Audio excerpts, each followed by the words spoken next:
I know that I know that I know that I know, except when it's a mystery. That's the tension we're exploring tonight. Christians often speak with absolute certainty. I know God is real. I know Jesus rose from the dead. I know Christianity is true. But when the hard questions come, like why doesn't prayer work consistently? Why is there suffering? Why are there contradictions? Why does God stay hidden? Why do different Christians reach opposite conclusions? Suddenly, certainty turns into God works in mysterious ways. So which is it? Do you know? Or are you trusting what you cannot explain? Tonight, we're testing whether Christianity actually provides knowledge or whether mystery becomes the escape hatch when confidence outruns evidence.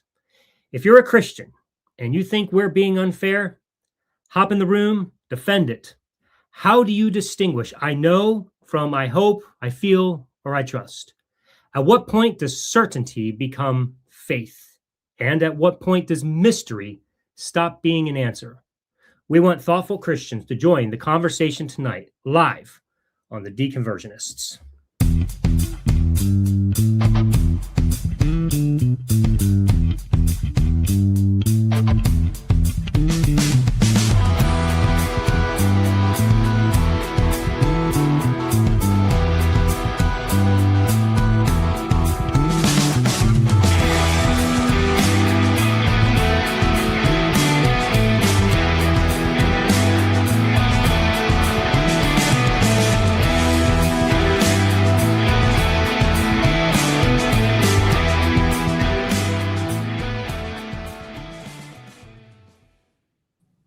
What's up, everybody? Hey, Elliot. Hey, Ellen. Hey, I know that I know that I know that I know that you're here. Well, I hope you do. I also do. Yeah? Are you sure about that?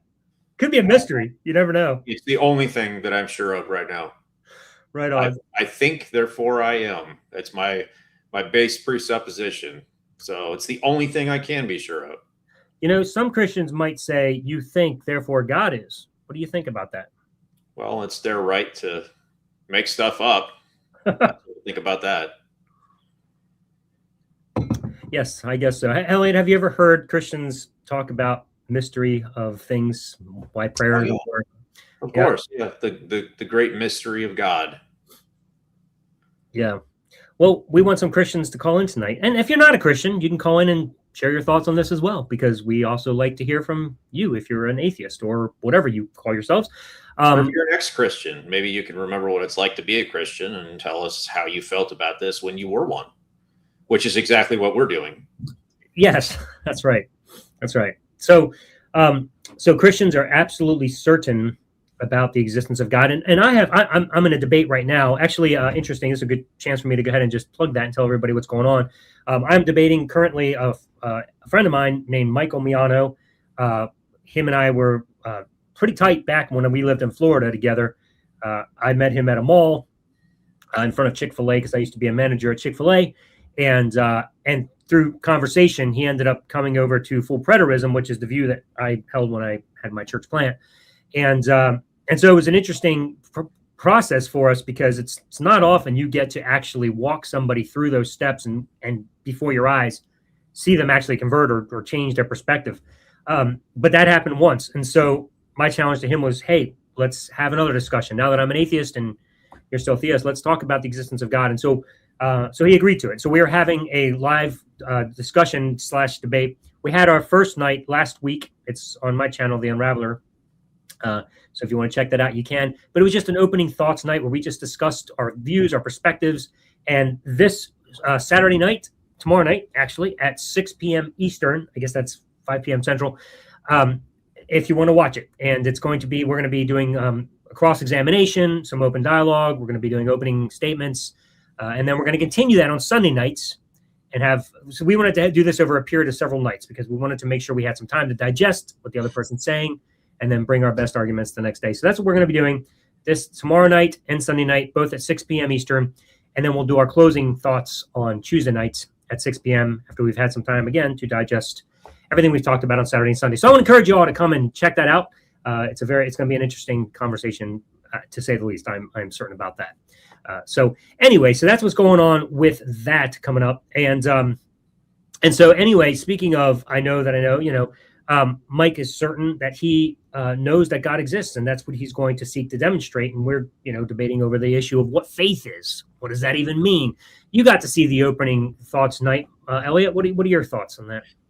Well, I have I'm deeply invested in this. Not obviously as much as you, but it's a highly curious situation for me. I got thoughts I don't want to make public because I've made some predictions that I want to see if they play out, and I don't want to be wrong, so I don't want to say them. Right. But I'll give you one.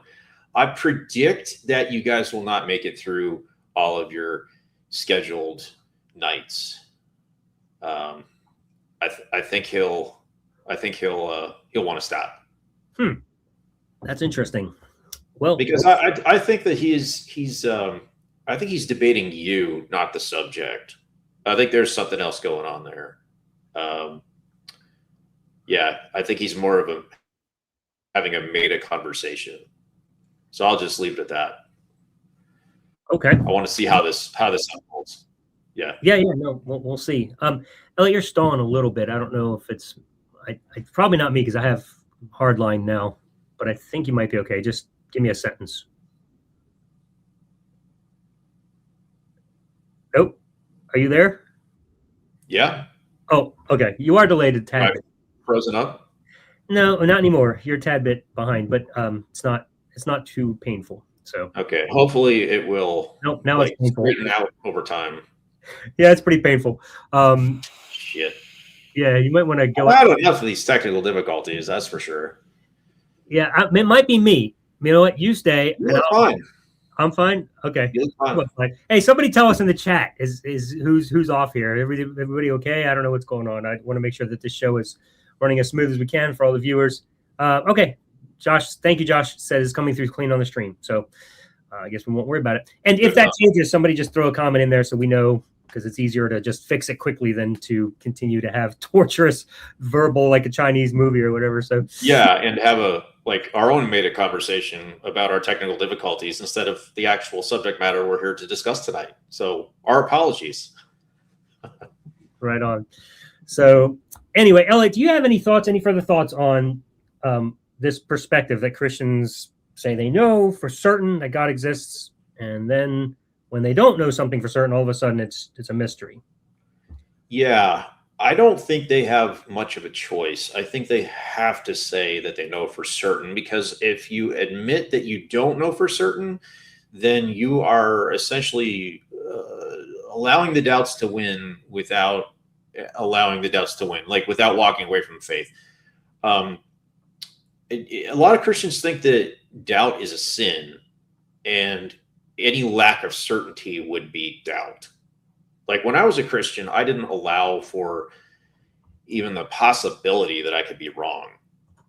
I felt that if I did that, I would basically no longer be a Christian anymore at that point. And the irony is that when I finally did allow just for the possibility that I was wrong, I was pretty much out of Christianity at that point, because as soon as you do that, it's like breaking open a floodgate or something like that. It's like the hardest step. Once you do it, it's all downhill from there. So Christians have this defense mechanism that they can't even allow for the possibility that they could be wrong, and therefore they're absolutely certain that they're right, which I don't think is possible, obviously. Right. But when they appeal to the mystery, it's usually after they are completely out of arguments or evidence, and they still are certain that they're right, but they can't demonstrate it in any way at all.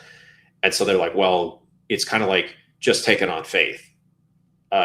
It's, God is a mystery. I can't explain it, but hey, it's true anyway.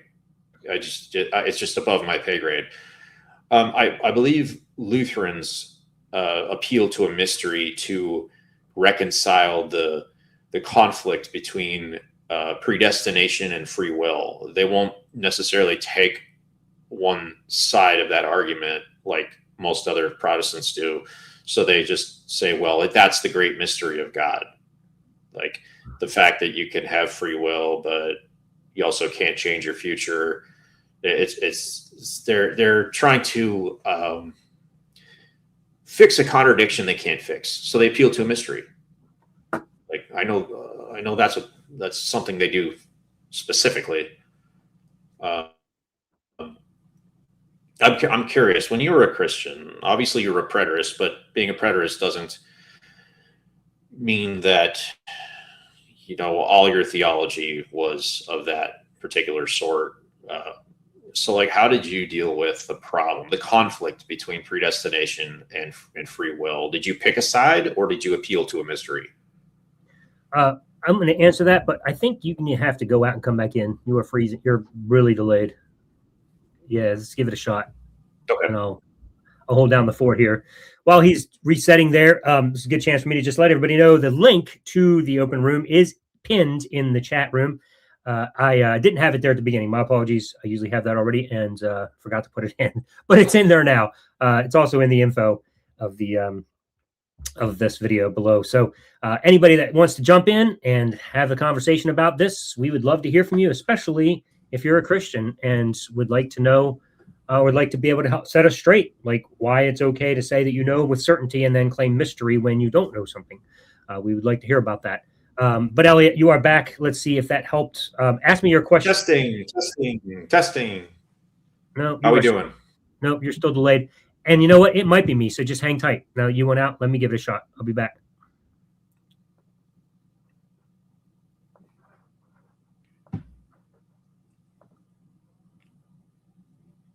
Dead air. Well, I didn't have anything prepared for the interim time to fill in here. So you're just going to have to stare at me while we wait for Ellen so we can have a two-way conversation instead of a stare at the camera monologue. But it should only be a second.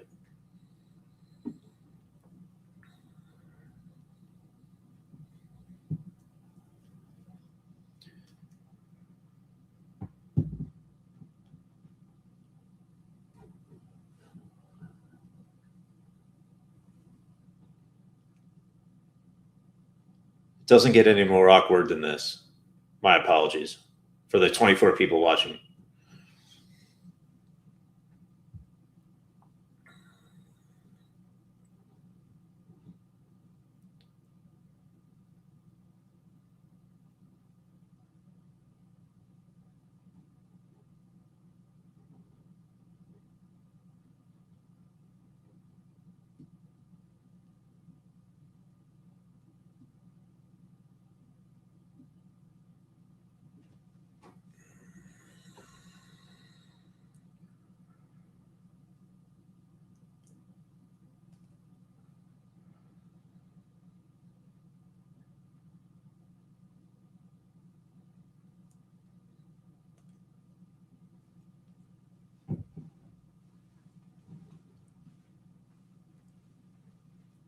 Here he got.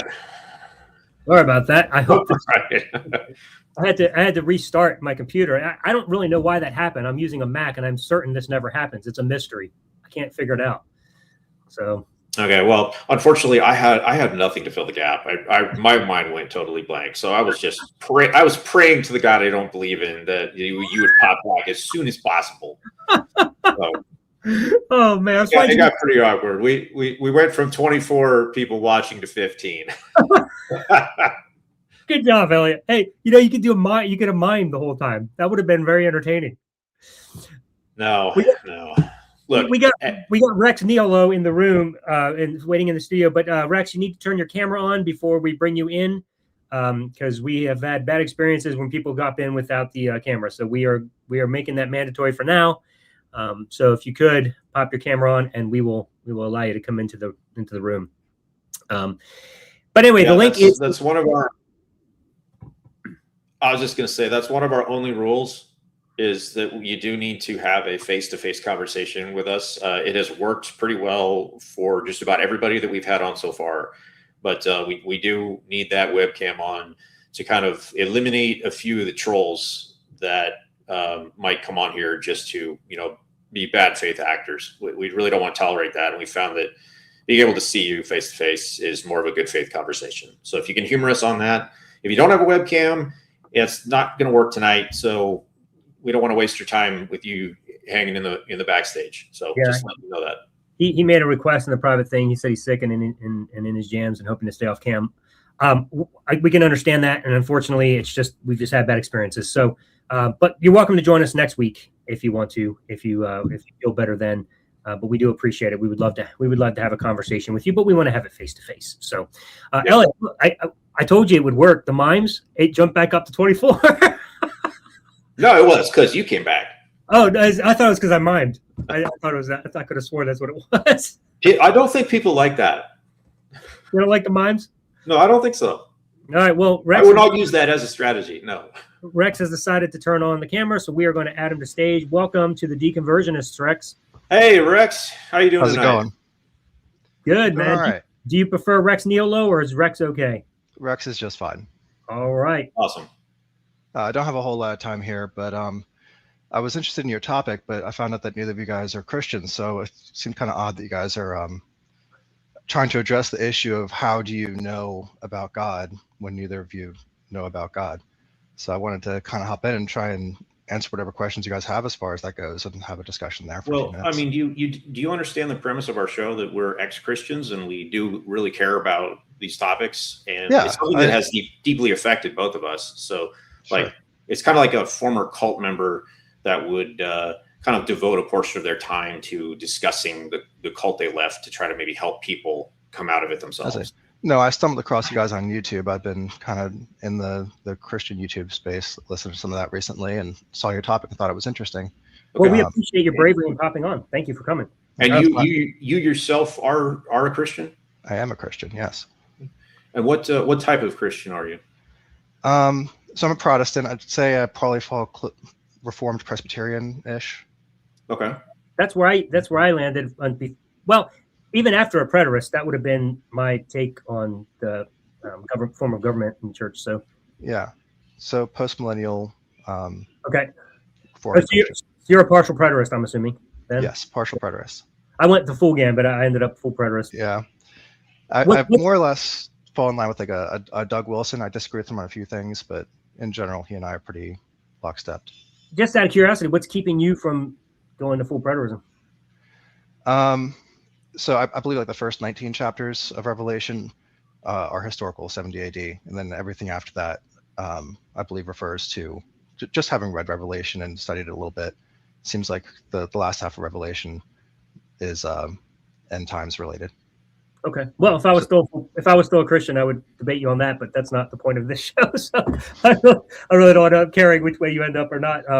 But we are very curious in your understanding of God. Are you definitive? You know for certain that God exists? Yeah, for sure. What convinced you? Well, so honestly, I believe that everyone knows that God exists, whether they name it something else or not. But it really comes down to the same reason that, like that science is real or gravity is real, right? You can see it, describe it. You can't really see it, but you can see the effects of it. You can describe it, but we don't know why necessarily. There's some, spending of space time, and there are mysteries involved, and the more that we learn, the more that we don't understand about it.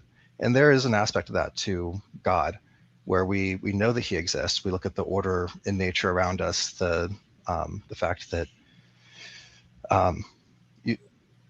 the evolutionary model really doesn't seem to make sense. The fact that all of the universe points back to an origin, which, before that there has to have been either something or nothing. If it was nothing, then what created the something? If it was something, well, then we have a new pointing to a new origin point. And you have the same issue with, if you do not have God, you can't have an origin. You have to have something that's outside of space and time and all of that would have created it. You have to have an uncreated creator. You see the order of nature the way that things work together, the fact that, hydrogen bonding is like one of the core forces of nature. It doesn't appear random. And then, of course, that's all like the more logical side of it, but also we have his word, which we can read and understand. And it doesn't make sense that it would have been made by people who are willing to die for a lie. So can we pause and untangle some of those? Because sure, yeah, it's a lot now, and let's just go a little bit at a time. So you compared gravity to God, for example. And just in the fact that they're understandable, but not fully understandable. Sure. I would like to question the concept of testability, though. We can test to see if gravity exists. We can test it right now, right on the screen, right? I mean, like, gravity, right? It's not. Yeah. No, it exists. How do you test that God exists? Can you give me a verifiable way? I mean, I would say the same way, right? You've just seen a part of creation.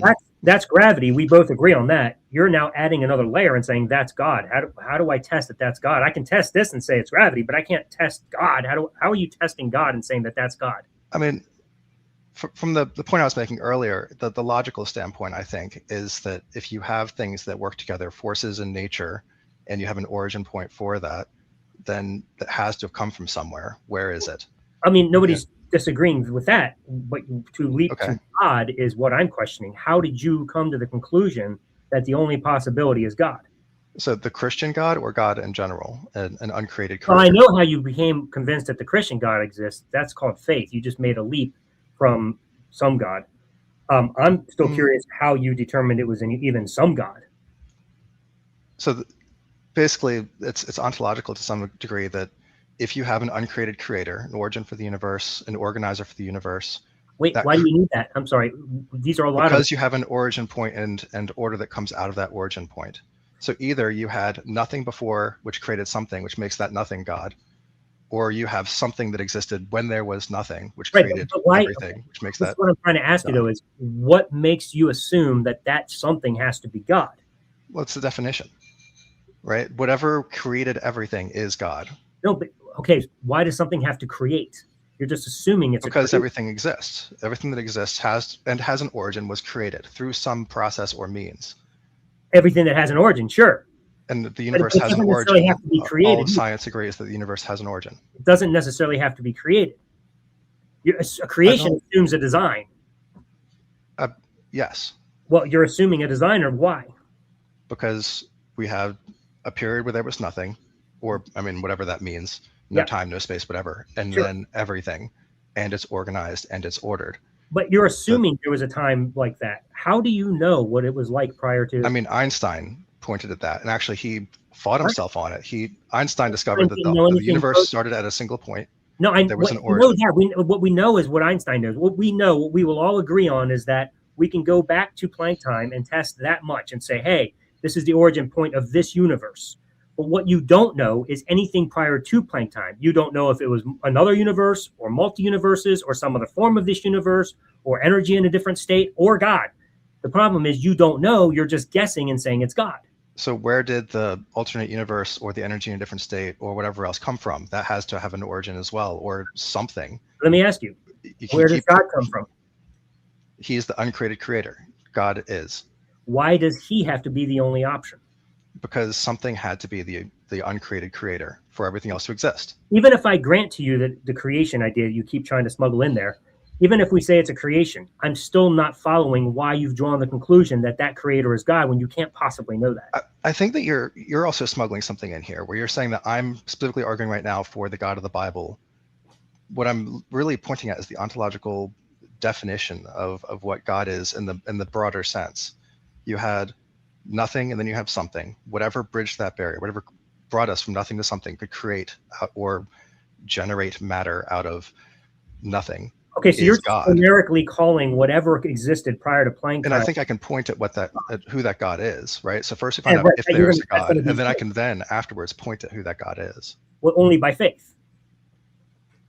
So there's a little more to it there. I think that we have a lot of options in front of us as to who God is, and only one of them makes sense. Only one of them actually has a revealed scripture that have you evaluated the test of time. Have you evaluated every other possibility?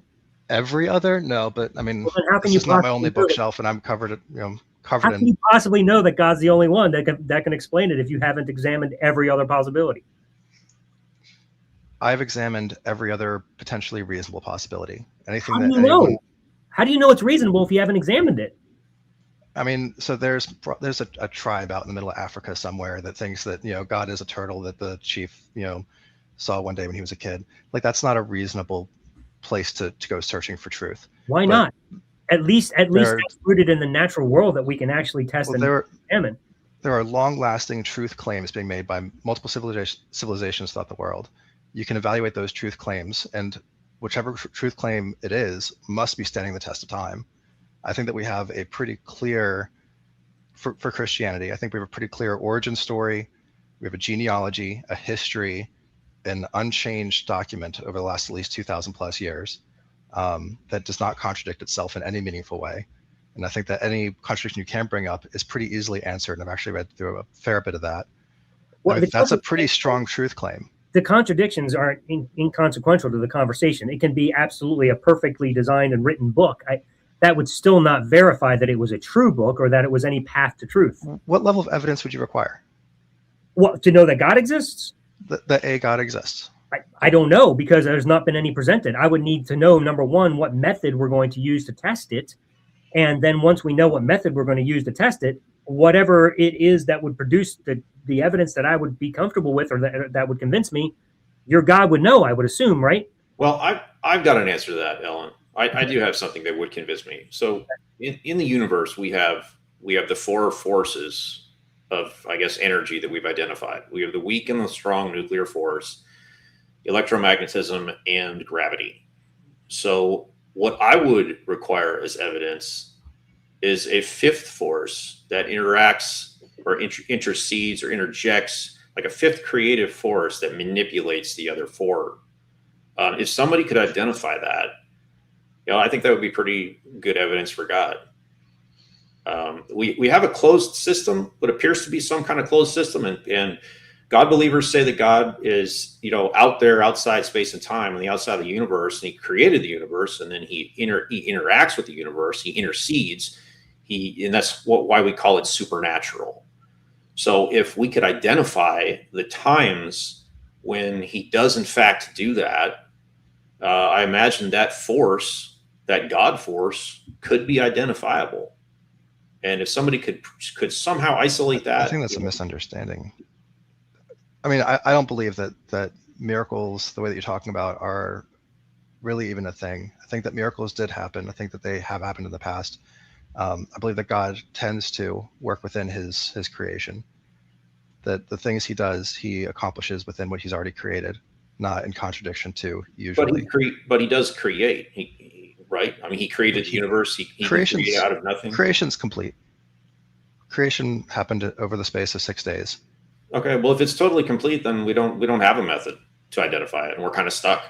So, like, I don't go back with assumptions about like what's outside the universe or what happened before the Big Bang. Like, I live inside the universe and the apparently created, completed universe.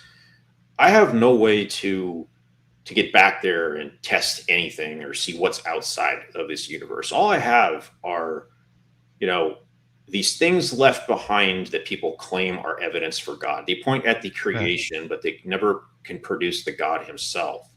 So I'm stuck here just living my life, and other people are telling. What? Can I ask you a question based on that? Yeah, do you believe in evolution?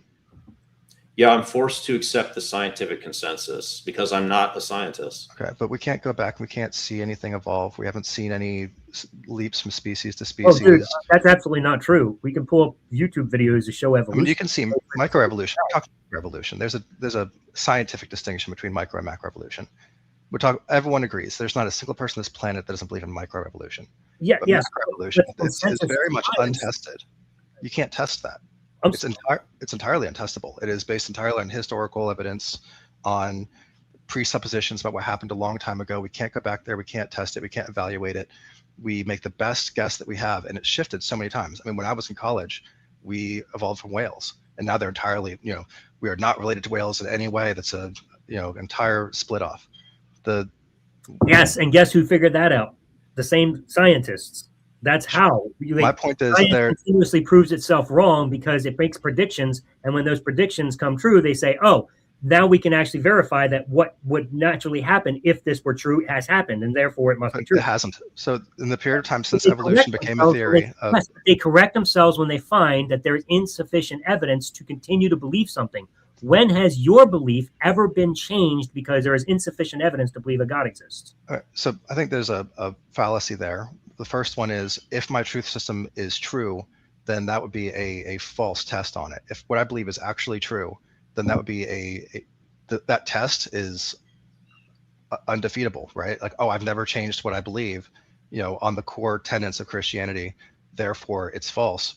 That's not only true if it's false to begin with. I didn't say that. It is false to begin with. Well, no, so you asked me, like, I'm asking you, when has Christianity verify, how do you actually substantiate that it is true, and have you tried to demonstrate its fallibility? Have you been able to falsify? How do you falsify the existence of God? Tell me. You can't. Well, then how can you possibly know it's true? You are sitting in a pond. How do you falsify the existence of the water in that pond? You don't. You can't. You can't live within an environment and falsify that environment. We live within a universe created by God. How do you falsify the creator of that universe who holds everything together? You're assuming it because you're assuming something that you have no way to verify, and therefore you can't falsify it. Like, you've literally just came up with this idea and said, "Hey, God," and I have no way to verify it or falsify it. One way. I want to go back to the evolution thing, because I think that we do this to a large degree, and that your test of we can't go back, we can't see him do it, we can't see it happen. You're still trying to make a case that if evolution is wrong, God must be true. No, we're not making a case for evolution here. No, I'm making a case that you guys are holding a different standard for your different belief systems. No, because you're assuming a belief system in us. Well, we're not making any claims about our belief system. Eliot's words, more or less, were that he wasn't there when the universe was created. He couldn't see how it happened. I can't get outside of the universe to evaluate it. Well, you can't get outside of evolution. You can't go back. You can't see it happen. But yet you have reason to believe through what you see around you. Why are we talking about evolution? None of us are scientists. None of us are biologists. All I'm doing is accepting the scientific consensus because I don't have a choice. Do you have a scientific consensus about God? I mean, science is not the end all be all for one. Why would science? Science is asking, do you have if that's my standard, and you wanted to know what my standard was? That was my question. What is your standard? I'm telling you that I accept the scientific consensus about evolution. Do you have a scientific consensus about God that I can also accept? I don't think I'm being consistent.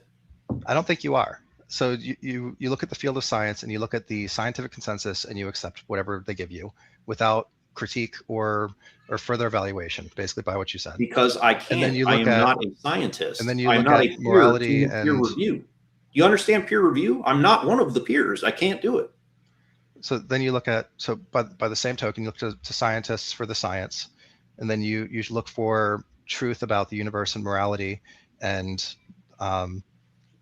what comes next and everything that's addressed more broadly in the Bible, like how to deal with the faults in yourself. And you don't go to the experts on that. You are here. Rex, I'm muting you. And who are the experts on that? Rex, who's the consensus on that? Well, I'm supposed to listen to Christians or pastors? I mean, so scientists disagree on things. There are I listen. I take the scholarly science. Consensus of new scholars, biblical scholars. So your standard for belief in anything is whether or not the scientist told you to believe it. No, there's scientific consensus. That is absolutely not true. Well, that's what you're asking me to show is how scientists agree with you. So what is the standard? No. I listen to the experts in those fields. Go ahead, Ellen. Sorry. It's because scientists put forth evidence that demonstrates what they're saying. I don't just believe it because the scientists said it. It's because, like Elliot said, it's peer-reviewed, it's demonstrable, it's repeatable, it has been demonstrated to be true and also tried to be falsified and cannot be false. There's so much that goes into the model, that the method of science and how we determine things to be true. What method do you have to test the existence of God if it isn't science? Okay, we have the historical record of Jesus' life. That's not testable. Are you asking me to develop an experiment here on my desk to show you that God exists? That would be awesome. Then no, there's nothing to do that. That's ridiculous. Well, then why should we believe something we can't test? Because there are other types of evidence besides a scientific test. But you have no way of verifying with any certainty that any of that is true. You have only the truth that these books were written. You have no way to demonstrate that they are any way of path to truth. Do I have a dad? I hope so. Can you prove to me that I have a dad? Can you test that for me in some way? Yeah, biology says you do. So wait, but you can't do anything right here to show me. Like, you're just kind of referring to historical evidence. So that's the hang up, because you can't prove it here in the moment. All right. No, you're asking me to prove this thing, and you're fine. It's scientific. It's scientific that you have a dad. Okay. My point. Why is that an extraordinary claim? My point with that statement is you guys accept different types of evidence for different things. No, historical evidence. I want the same evidence for God as the fact that you have a dad. If you can give me biological data stream for the existence of God, I'll accept that. I can draw a lot of conclusions about the nature of our universe from looking at the universe. I can draw from the historical record truth facts about the life of Jesus, his death and resurrection. No, I can. You can't. Absolutely can. Not how history works. Those are claims from a book. Those are claims from the historical records held by the Romans. Those are claims from historical records from the not the resurrection. Greeks, You're making that up. There is no evidence for the resurrection outside the Bible. I will double check that. That is, you should. My understanding entirely. Well, okay, this is something we can actually talk about, Rex. Like these are facts that do exist in the real world that we can discuss instead of going off into some kind of hypothetical, like, spiritual truth thing. All right, you're making a claim. What are your claims about the historical record of Jesus? You said something about the Romans. Okay, so Jesus was a man who lived, was followed by these. He taught a particular thing. He taught that he was God. He was crucified for claiming he was God. He was resurrected on the third day. We'll get back to that, I guess. And then 12 of his disciples died on crosses or in other horrific ways to defend. We could stop right there. Okay. Wow. How do you know that? How do you know that? Let's just take the apostles. How do you know that? You said all the apostles were martyrs? All of them. Many of them. Peter, for example, there's a historical record of Peter being crucified. Where do I find that historical record? Anything outside of the Bible? Because I'm only aware of a single. Actually, I'm only aware of Stephen in Acts, his death being recorded. If you can show me in the scripture where any of the other apostles were martyred before we even go outside the scripture, which I'm pretty sure I can't find much outside of it either. Like, this has been done by scholarship to death. Peter, Paul, and James, that's were supported by early Christian writings and non-Christian historical sources. Let me see if I can find them. You're going to find that it's church tradition, and they cannot actually verify any. Ignatius of Antioch was not in the church. We have no secular records of any of the deaths of the apostles, as far as I'm aware. Like, the Romans didn't write about it. Josephus, I don't think, recorded it. You know who Sean McDowell is? I hope. I do not. Okay. Well, he's a pretty big, very popular Christian apologist, and he did his thesis on the deaths of the apostles, and he had to retract most of his original claims about their deaths when he did his entire thesis on this. And his conclusion was that we can maybe be partly certain about the deaths of 2 to 3 of them, but the rest are just made up, like, legends. We can't verify any of them. We have no records. We have no secular sources. It's just church tradition. They can't be verified. Okay, let's just stick with 3 then. So 3 of the people who knew Jesus, who would have, if he hadn't risen from the dead, would have known that, died for that lie. That's a pretty significant. Do we know that they were given opportunities to retract their testimonies? Or what lie would you die for? I mean, would you go to? Do we know that they were? Do we know that they were offered to have their lives saved if they retracted their stories? I don't know. Again, I walked into this. That's a problem. I mean, like, if maybe. I mean, would you do something with the death penalty if it had no benefit to you? Maybe These they were guys- going to be. Maybe they were going to be killed anyway, and it wouldn't have mattered. Maybe they did recant their stories, and it never got recorded because that would look bad for Christianity. But hang on, are you telling me that people don't ever die for something they believe that isn't true? No, why would no? I'm saying that people don't die for things they don't believe. These people would have known that Jesus didn't rise from the dead if he didn't. That wasn't the question I asked you. People die for things they believe, but just because they believe them, does that make it true?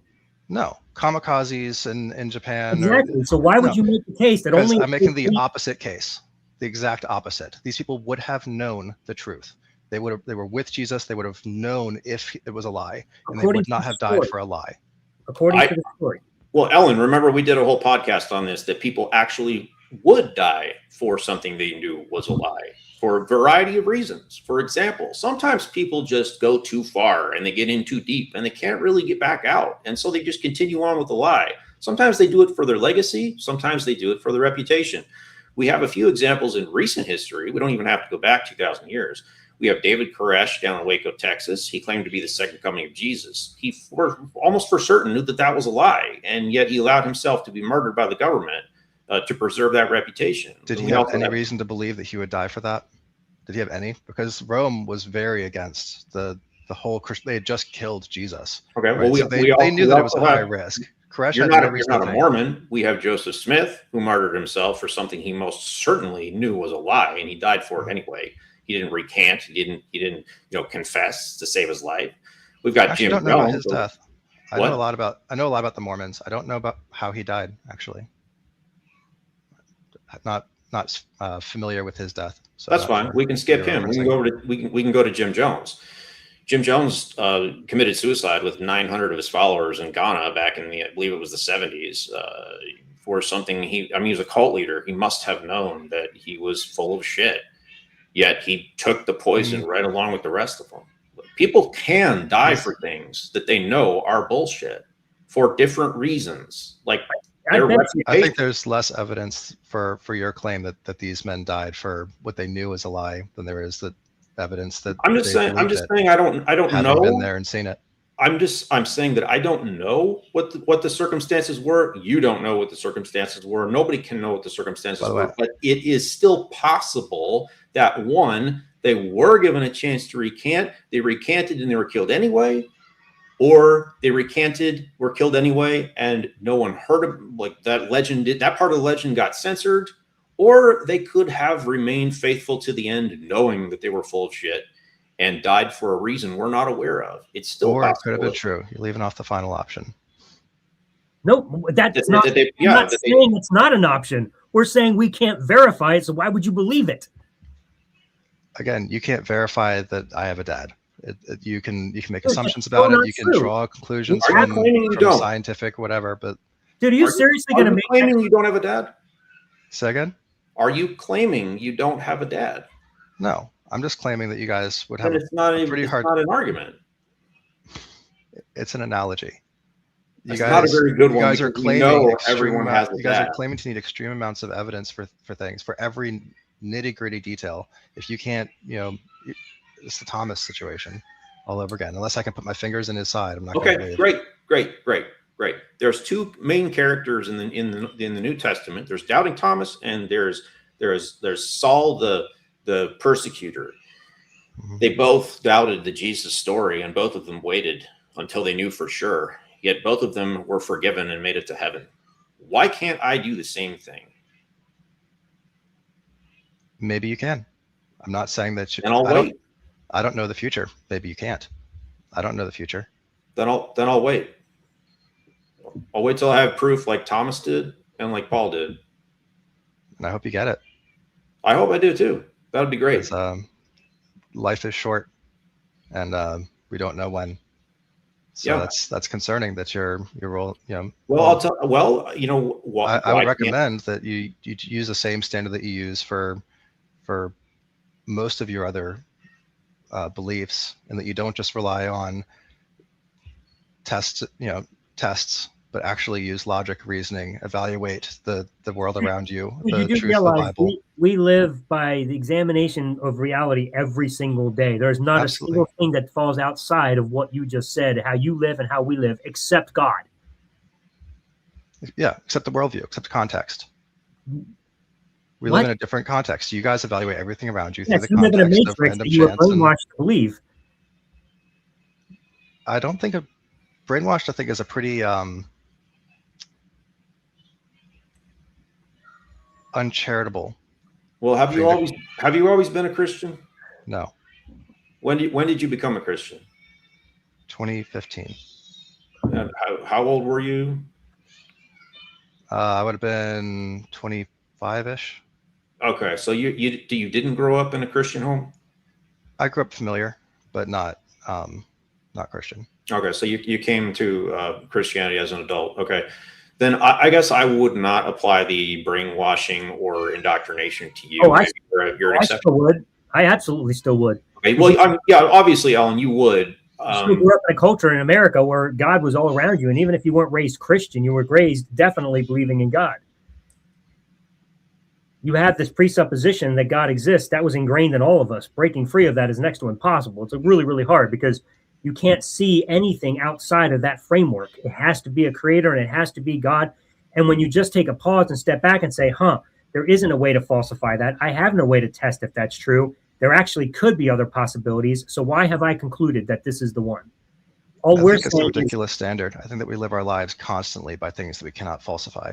Like by what? Things that we cannot confirm. Like what? I mean, the people around us are actually people with brains and thoughts, that we aren't walking around experiencing an entirely separate world from everyone around us. The things we do have meaning and context. Okay, so you're bringing the color up, green that you see is the color green that I see. Sure, you're bringing up a whole other issue, though. You're bringing up hard solipsism. So yeah, if we're going to go that route, then we can't verify anything, including God. So why are we even talking about that? I mean, do you or do you not want to start this conversation on a presupposition we all must agree on to even talk? That is the uniformity of nature. I believe in the uniformity of nature. I believe there's a reason. I think that I have a reason to believe in the uniformity of nature that neither of y'all have. And what is that? That there is a grounding for the uniformity of nature, that we are not the result of a random coincidence living in a random world that is happening right now. We cannot confirm that it was happening 10 seconds ago. I get that you desire that. No, there's no requirement for grounding. I mean, I don't have the time to get into this. Got about 3 more minutes, but I mean, the argument for a we only have 3 minutes. I just want you to answer this simple question because this is important.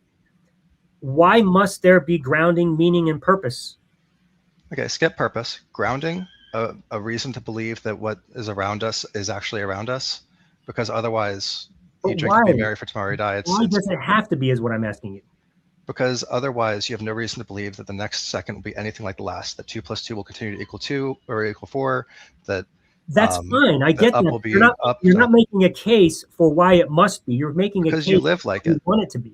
Because we all live like it is. Right, we all know that it is. Right, because we presuppose you guys have no reason to believe that it is. You guys have no. We presuppose your worldview actually rejects the. Rex, your worldview rejects it is the issue. No, it does. It rejects a God that we can't verify exists, but it doesn't need a grounding in order for it to be real. Then for what reason do you believe that things are still the same right now as they were at the beginning of this conversation? For the very reason we agreed on. We presuppose uniformity of nature. So your answer to, I mean, that's the core issue here, right? Is you presuppose a universe that doesn't need God, and then you try to bring God into it. No, I didn't presuppose that. You just told me that. You presuppose uniformity of nature without any cause. I said I presuppose uniformity of nature. How that happens, I don't know. You're claiming to know. I'm not saying I know that it's not God or that it is this. I'm saying I don't know, and I'm not drawing a conclusion. I'm content to live out of the universe as we know it without demanding a grounding. I'm going to scoot. I'll get the last word, and then you guys can stay and talk about behind my back. We're not going to do that. Don't worry. Wait a bit. Sorry. But I hope you come back when you feel better, because it's a good conversation. But go ahead. So my point there is, so I believe that there's a reason for the uniformity of nature. You believe that the uniform nature exists, but you cannot even give a potential reason for it. You presuppose it to, I think, to Not true. reject this Not option. true. We can give a But whole you bunch have, of models. We I've, can give a whole bunch of models that are potential reasons. I'm just saying, why land on one when you don't know? I would love to come back another time and actually hear what other models you have, because I can't think of a You just go to single thing that we've mentioned that actually would models, explain like, uniformity of nature. Well, I don't need Besides- I don't need a model. Like I recognize that nature is uniform, and I also recognize that I don't necessarily know why, but it is the way that it is, and I don't have to know why. I don't. But what I'm not going to do is I'm not going to make up a grounding for it that may or may not be true. Probably isn't true because of the just potential, probabilities that I'm wrong, because I'm fallible and I'm stuck inside of my brain running a simulation of nature. It's inside here. So the best I can do is make a simulation of reality. So that's where I'm going to stop. Like, until I can prove the supernatural is real, I can't even start to get into the flow chart of finding my way all the way to God, and then even further all the way to Christianity. Like, I'm stuck at the beginning. I can't prove the because I really want to supernatural. answer that, but I do have to run. It's been lovely, guys. Thanks. All right. Thanks, Rex. Thanks for coming. We appreciate it. Don't forget, anybody else wants to jump in the chat, maybe, or in the room, maybe you want to pick up where Rex left off, or maybe you have some different thoughts of your own. We would love to hear them. We know that God exists. We'd love to hear you explain why you know that. And if you don't know that, then it's just a mystery.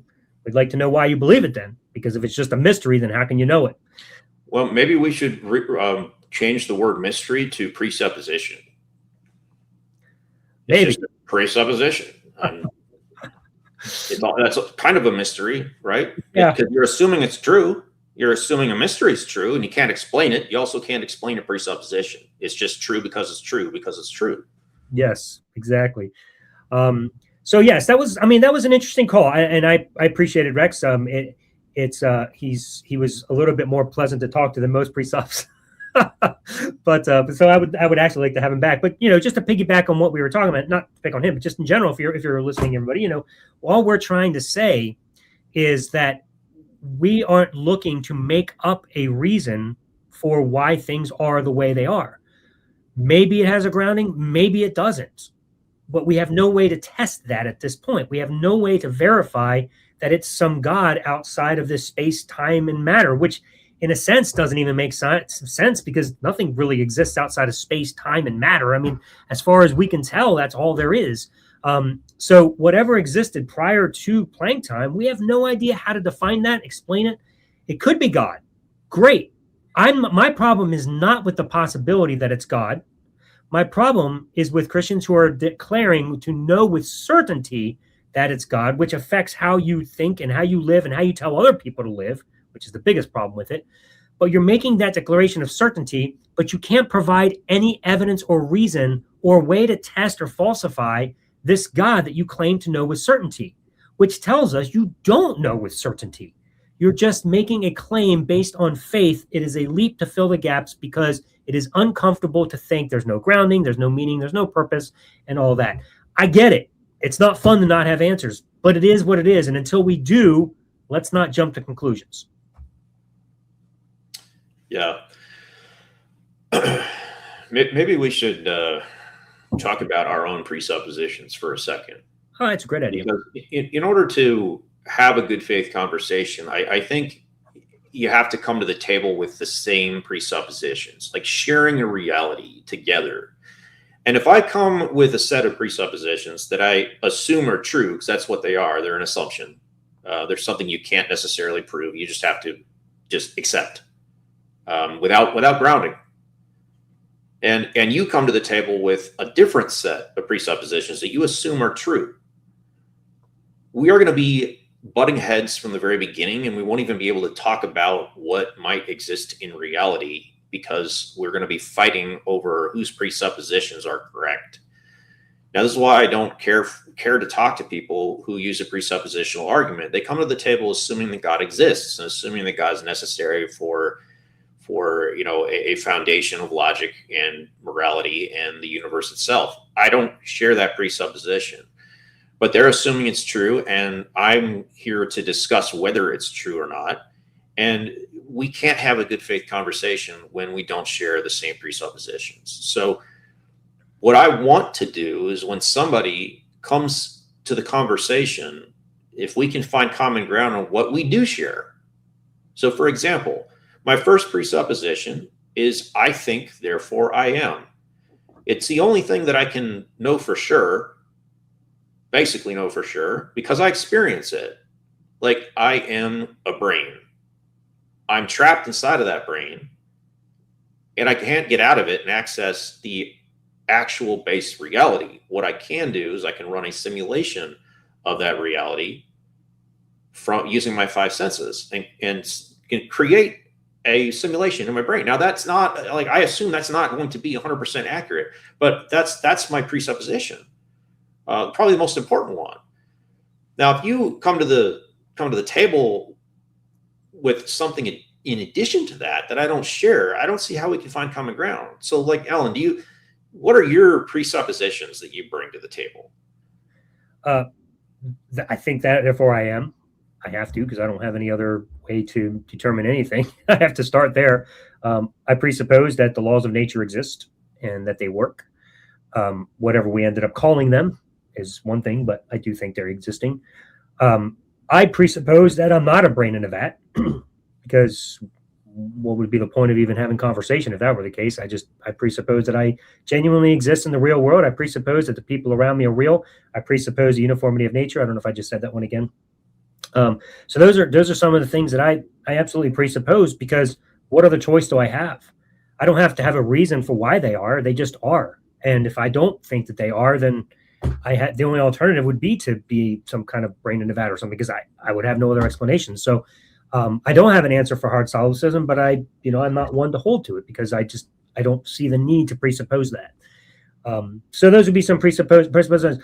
To go beyond that, though, and to start making declarations about why all of that's true is like, wow, that's what I used to do, and it required faith, like just literally no evidence.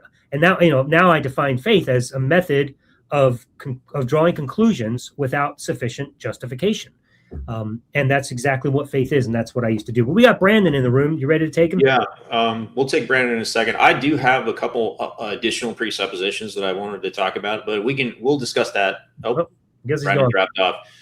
Well, I was going to take him first, but so I'll just do it now.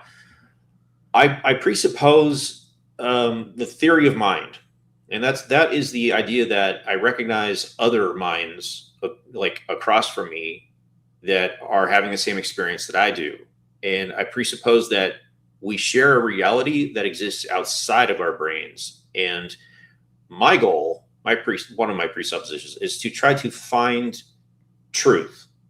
Now, the truth is something that exists in reality that is truer than maybe my perception of reality. So I'm trying to find a more true simulation of what exists outside of me. And my final presupposition, and this is kind of an interesting one, because it has to do with morality. We often get asked what's our foundation for morality, and the idea is that if we don't have a foundation for it, we can't account for it. Therefore, we have no right to say something is moral or immoral. But the precept has a God, and they can ground morality in that God, and therefore they can say something is moral or immoral. Well, I can make moral claims because I presuppose that I have a conscience. And I presuppose that everybody has one, some basic rudimentary idea of right and wrong that was ingrained and indoctrinated into them through childhood and through society and through culture. Now, we all have this idea, this moral intuition about what's right and what's wrong. Christians would say that comes from God. I don't think that it does, but I will accept that we both have that basic moral intuition. And where it gets interesting and where it needs to be talked about and debated is when maybe I have a moral intuition that's not the same as yours. And if they're in conflict, then we need to actually discuss them and come to some sort of an agreement or some sort of terms so that we can share a space together and not, kill each other. So I presuppose that I have a basic moral intuition called the conscience, and you do as well. And that together we can come to a better understanding of what a moral truth might be. Would you accept those presuppositions? I think they sound reasonable. Yeah. I mean, what other choice do we have? You're just basically making statements that just are rooted in a basic way to live. Like, what other options do we have? So, and on the moral one, that's why we have to discuss the actions of the God of the Bible, because the God of the Bible does things that go counter to almost everyone's moral intuitions. And when that happens, you have to like break down exactly why that might have been an exception to the general rule. Like, we know not to murder each other, yet we see this God described in the scriptures, like killing a lot of people, wiping out the entire earth, calling for genocide. Like, that goes against our basic moral intuitions, because like we just intuitively know that we should not do that to each other, yet this God is doing that. So it goes counter to everyone's basic, moral intuitions. So that's something that needs to be discussed. And to just say, well, you don't have a grounding for your morality, so fuck you, God can do whatever he wants. Like, that goes against my moral intuitions as well. And I would say it does for them too. But like, they're playing a game, trying to give God an excuse to do something that everyone knows in their heart, metaphorically, is wrong. So that's something that needs to be discussed. Whether I can ground morality in something outside of myself or not, it's irrelevant. right. Wow. Well, if you're a Christian out there and you'd like to respond to anything Elliot and I just said, we would love to hear from you. It's been an hour, so if nobody else wants to hop in the room, we'll shut down in a minute. But before we go, I just want to pop up here some things that's coming up. I had to switch to my keyboard mouse because my mouse just decided to die right in the middle of the show. Go figure. Anyway, coming up this Sunday, water into, it's supposed to say wine. I believe they changed it now, but I got the wind version. Water into wine is just cheap magic. So join Jim and SR this Sunday, 7 p.m. Central, 8 p.m. Eastern. It's going to be a great show, as always, with these guys. They are awesome. And then, of course, next Friday, as usual, join us again, Deconversionists. Next week's episode, what problems in Christianity did your unique version fix? We'd love to know, because that's what we sit here and do all the time. We're always wondering, every Christian has their own version of Christianity. Why? What is it? Like, what did your version fix? And why did you need your unique version? That's what we'd love to talk about next week. So please join us, be here, and we'd love to hear from you, because that should be a show that any Christian can call into. Yeah, I'm really tempted to start talking about that now, but we gotta save something for next week. We gotta save something, but this is my challenge. Like, you don't even have to have an apologetics background for this. Like, you don't even have to debate it. We just literally want to know why you have your unique version. What did it fix? Well, I'll tell you what, we will give them the problems and see how they can fix it. Because sometimes, Christians don't think that there are problems with Christianity, and so they can't even identify them in order to fix them. And like, that's where I was as a Christian. I didn't think Christianity had any problems. Yeah. I was more of a theological Christian rather than a philosophical one, so I never encountered these issues. Yeah, it's interesting though, and yet I don't know about you, because maybe you didn't, maybe you just kind of towed the line. I don't know, but like me, including and also every friend I have that was a Christian had something unique about their view of Christianity. Like, none of us were just like in line 100%. We didn't just read the Bible and be like, oh my gosh, it's so clear, this is what it says. Like, all of us had something different, and as we've seen on these shows, everybody brings something unique. And it is mind-blowing, the many views that we have discussed. I never, like you were saying last week, I didn't even expect it to be this bad. Like, they're all over the place. So I mean, so clearly, even if they don't know all the problems that we might present, you must have seen a problem in order to move away from it and solve it, like in order to make your view unique. Otherwise, you'd have just stayed and towed the line. So I'd like to know what problem your unique version fixed, even if it's not one of the ones we present, but you obviously have something that you saw that you said needed to be fixed. Like, I can, for example, say Josh Patterson can come on, present us a whole slew of problems, which is why he's got his version. But I would like to know, the average Christian especially. Call in, let us know. But anyway, go ahead. Well, I wanted to address that idea that last week we were talking later about how we've encountered the very wide range of individual Christians on this show in the last 3 or 4 weeks. Versions of Christianity that I've never encountered before, and this really threw me for a while. And I was like, where are the average Christians? Like, these are very unique people with very unique versions of Christianity. It was my assumption that, the average Christian would believe a very limited range of things, and you could kind of pick them out of a hat, and they would believe those things. So it really threw me for a while, and it took me about a week of thinking about this, and I realized, I'm being like really irrational here. This is obviously something called a sampling bias. We have a very, very small set. Even if we've had like 15 callers, even if every one of them has been way off of the outside the bell curve, it's still a very small sampling size. And we don't know like how people are finding the show. We have no variables being controlled for whatsoever to find the average Christian. So to say there is no average Christian simply based on 15 callers would be irrational to do, because I can judge this against my experiences of the last almost 8 years now, having conversations with Christians. Like, I probably had conversations with over 1,000 Christians in the last 8 years. And I've constructed this idea of an average Christian based on those conversations. So for me to immediately throw that away just by talking to 15 different people in the last 4 weeks is irrational. So there is, in my opinion, still an average Christian that falls right in the middle of that bell curve. We just haven't encountered any yet, but there's countless of them out there.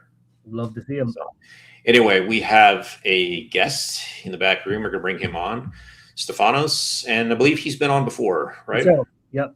Okay, so Stefanos, welcome back. How's it going tonight? Actually, I don't think I've been on before, so. No, that's where I recognize you from. You and I have chatted in previous perspectives and debates, and you've made videos. Right. I saw your video response on the Facebook group a couple days ago. That's where I've seen you from. I've been anxious for you to pop on. This is great. Now, are we pronouncing your name right? Is it Stefanos? It's Stefanos, but it's okay. Stefanos. Well, no, I wanted to pronounce it right, so I wasn't sure. So Stefanos. Okay, cool. Well, welcome, man. By the way, Alan, I figured since I've been making some videos in response to you guys, I subscribed to your YouTube channel. So. Well, thank you. I appreciate that. Yeah. Of course. Appreciate it very much. We have the Unraveler and then the Deconversionists, so you can subscribe to both. And Elliot, do you have a channel too? No, this is it.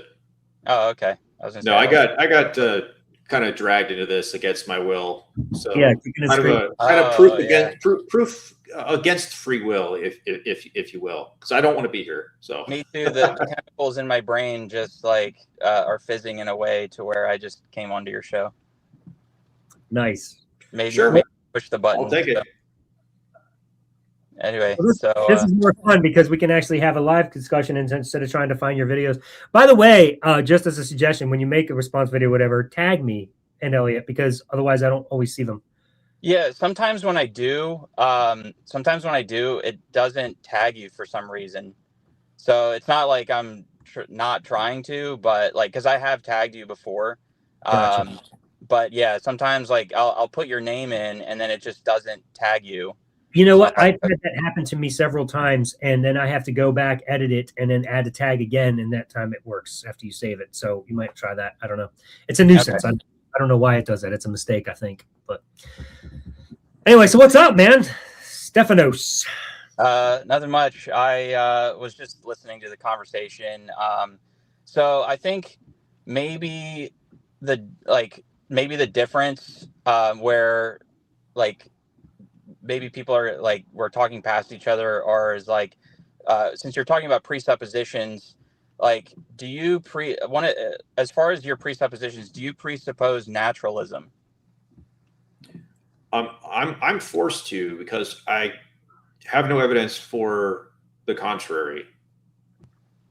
But I would say I'm a pragmatic naturalist in the sense that I'm not making a declaration that naturalism is the only possibility. I'm Right. simply with Eliot that practically we don't have an option, so we live as though that's the only option. But I, I'm more than willing to accept another possibility. I would draw a connection between that and accepting evolution, because evolution is the scientific consensus, and methodological naturalism is what science is based on. But I wouldn't necessarily enter the conversation with the presupposition of naturalism, because if you can show me that that model of reality is incorrect, then I will change my mind. I don't know if you can change your mind on presuppositions. Sure. Well, I mean, so just so you know, I believe in evolution too. Um, so there's no like debate there. But Okay. I think so because like if you take a like a David Hume approach and you just assume like all there is just the physical world, I think that's kind of like circular reasoning a little bit. But I mean that's just my understanding. I don't know like what you're, because like for me, I don't think like abstract numbers, the like the laws of logic. I don't believe that those exist inside of the physical world. So I think that the existence of those things would disprove a naturalistic worldview. Okay. Um, I'm like stuck outside of the decision of whether the supernatural is true or not. Like I don't come to it with a presupposition. I mean, if you want to call it a presupposition, then I would have maybe started my life with the presupposition that the supernatural was true, because there was never a time when I wasn't necessarily not a Christian. I have become convinced that it's not something that I can interact with or demonstrate to be real. So I've taken a big step back, like outside of that decision matrix. And before I can get to a God, and definitely before I can get all the way to a specific religion or message from a God or theology, like I would have to be able to demonstrate in some way that the supernatural is real. And so far, I have not been able to do that and have found no evidence for it. So that's where I'm stuck. Like I don't come to it with a presupposition necessarily. Yeah. Can I just pause the conversation? Let if you're in the chat and you have some questions, we're only going to be taking super chats. Let me remind you, the super chats actually go towards Skeptic Haven. You are supporting their work, and it supports all of the shows, not just ours, but it allows them to continue to produce really good material. So I would encourage you guys, if you have any questions, throw those super chats in there. We still got a little bit of time left in the show, as long as Stephanos is on, and we will be willing to take those. But help support Skeptic Haven, that'd be great. Also, like and subscribe. That makes a huge difference. You can do it both at Skeptic Haven and on the Deconversionists channel. Both are in the info below, so I would encourage you guys to do that. So appreciate it. Anyway, Stephanos, back to you. Well, let me throw you a question that you can work with a little bit here. Like, you obviously believe in the supernatural, otherwise you wouldn't believe in God. So, Right. like, how did you get to that conclusion that the supernatural is possible or real or interacts with the world? Like, what was your process for that? I would say, I mean, through like so I mean I obviously believe that I would say that because the universe exists, I don't believe that it could have come about through naturalistic cause. So I would say starting there would be my first, like my main reason for believing in the supernatural. So, is it a philosophical argument, or have you interacted with the supernatural or witnessed it in some way? Yeah, I have. So I personally cannot. I mean, well, I would say that like maybe when I was younger, I had like quote unquote experiences with like seeing an angel supposedly, but I can't, like, even myself, I don't know whether that was a true experience or not. So like I wouldn't say that, oh hey, I saw an angel, therefore the supernatural exists, because I like that means a hill of beans, like it doesn't mean anything. So something tangible, I would say, is the fact that the universe exists. Like, yeah, I don't believe that there was a supernatural cause. So yeah, I would say it's more philosophical. So I've been thinking about this just today, I was listening to a debate with that William Lane Craig did, and he's using philosophical arguments for like the millionth time. And it just hit me suddenly this morning that, philosophical argument is an abstract concept. It's something that we do with our brains to lead to a conclusion. But I doubt now that we can use a abstract concept to reason to the actual existence of a real thing, like a real physical thing in the world. Elliot, can you pause for that? I don't think he's hearing you because he's gone. Okay, I thought his camera had just gone out, but he was no, still it looked like his phone died or he lost connection or something. Okay, well, while we wait for him to come back, I'll just ask you, Ellen, do you think that we can use an abstract concept, i.e. a philosophical argument, to prove the existence of a real thing in the world? I don't mean like use a philosophy to get to the laws of logic, or to get to an idea or morality. I mean philosophical arguments to get to the actual existence of a physical thing in the world or the universe. I would probably say no, but even if I would say yes, I would see no point to it, because what would it serve to go to philosophy when we already have the scientific method to verify things in reality? So we're bringing you back in, Stephanos. Sorry about that. I got a phone call. So That's all right. So I see no use for philosophy when it comes to that. It just doesn't add to the conversation. Philosophy is almost like faith. It's like, if you can't prove it with science, then we're just going to use philosophy to argue it into existence. So I don't see how that's useful. Well, the thing is like science can neither prove nor disprove God, because science only deals with the natural world. So like, if God exists outside of the natural world, then there's no point in even using science as a criteria to prove or disprove God. So then you'd have to use philosophy. Well, but that's the whole problem, though, is that if there is no way to test God using the scientific method, the issue is, how does philosophy function as a reliable method to the truth? Well, I think you can prove things to be true through philosophy. I mean, it's kind of like, so like, for example, St. Paul's argument in Romans 1, the fact that we have like creation is here. I mean, I know that you guys don't believe that it is a creation, but the fact that the universe is here demonstrates that there is a creator. It's kind of like, have you ever? I'm sure you've seen Lord of the Rings. Mm-hmm. So like so to ask for evidence of the creator is kind of like Frodo or Gandalf asking for the existence of J.R. Tolkien, right? The fact that so the creator is transcendent to the world that they live in. So, but the fact that they're in that world demonstrates that there is a creator. That's essentially the argument that Paul's making. So immediately, though, the problem I see with that is that in order to make a philosophical argument, you have to have